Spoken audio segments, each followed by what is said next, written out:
Hey, it's your main man Andrew. We're coming back again, and I'm going to be talking about campaign building. In this video, I'm going to be talking about the expected, those typical norms you encounter in generally any role-playing game in any sort of fantasy setting that's put together.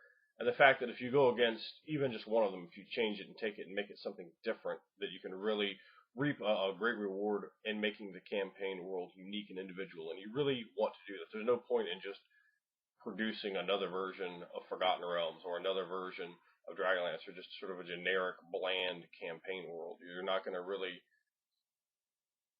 be unique and special if you're the same sort of repetition. So really, one of the strong points I want to drive home in this series is come up with something that makes your world unique and then add quality story on top of that and a lot of ways that you can produce that. Now, a very easy way to make your world very different is to simply change something that isn't the norm.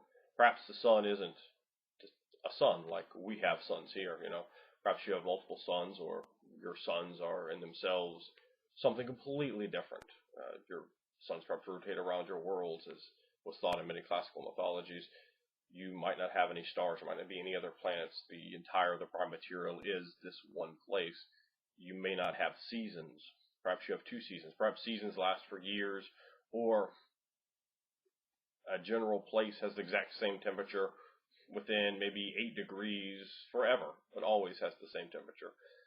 Perhaps day and night are done completely differently. You may have during the nighttime sort of a shadow of light that comes off you, much like you have something like that during the day. Or perhaps you don't have that sort of shadow during the day.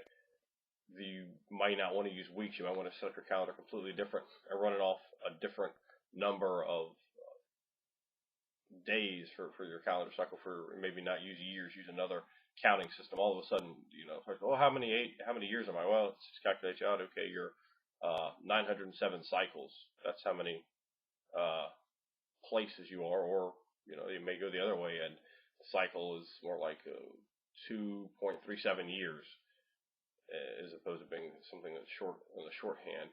You could take oceans and make your oceans freshwater. You could make your world flat. You can make weather very, very different. Perhaps the clouds in the world are actually giant birds that are from the ethereal plane, and they go around and sprinkle either light, gentle water, or vicious, powerful thunderstorms.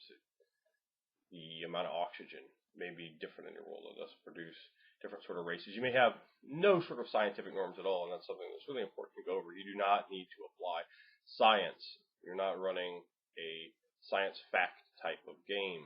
You don't need to. You can, but you may have a completely different, as long as everything has within this context a logical causality, you will be absolutely fine in stating, well, actually, all fire and water are alive, and here's the reasons for that. The world is flat, and here are the reasons for that. Here's how it still exists, as long as you have the idea fully formed and fleshed out, and it makes sense, it's plausible, incredible, and believable.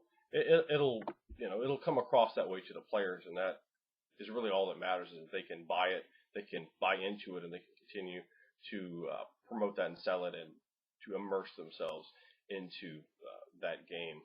Another easy way to do that is if you look at a fantasy type movie, you always see horses, you always see dogs, even maybe cats. You could take one of those animals out and they just never exist in the world, or perhaps they're already dead, or you change other animals, bring other strange animals in, like watch one of those what if sort of scientific documentary movies, or nature shows, the future is wild or something like that, and take some of those sort of concepts and ideas, put them just on basically animals, not magical animals, not anything like these are just the animals that have always been there, and discard a vast number of the animals from this world.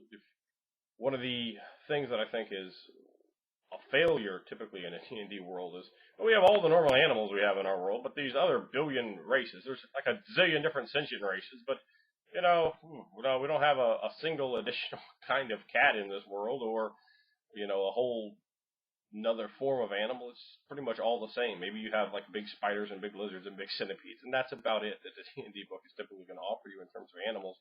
Add some spice in there, make them different, take different animalistic traits and combine them together. And when you sort of describe that to your players, a spider that flies and bite the fuck out of you. That's something that's going to come across and go, ooh, wait a minute, we don't want to remember that's how that thing bit us. That hurt, man. We're not trying to get hurt from that. No, they'll come across and it'll make the world more credible, more believable, more different. And that's really what I want to talk about in a video, is just making your campaign world different. Take something that you would expect to find there and make it absent, or change it and twist it so much that it is something completely different, or add in something additional. And you can make days shorter or longer. You could have a 16-hour day, or you could have a 30-hour day, and it's going to change up sleep cycles and how creatures exist in that world. So there's a lot of different things that you can think of, I'm sure, that I haven't covered here. But if you apply in the context of building your campaign world with the eye towards making it unique, to make it special, to make it yours, it can really make the campaign world pop. And I'd kind of like to hear from you guys in terms of any other sort of ideas that you would think of along those terms that you have used in campaign worlds that you've changed. Any ideas that just sort of made you think of, oh, you didn't cover that particular norm of the worlds. So talk about that for a minute, and let's keep the conversation moving.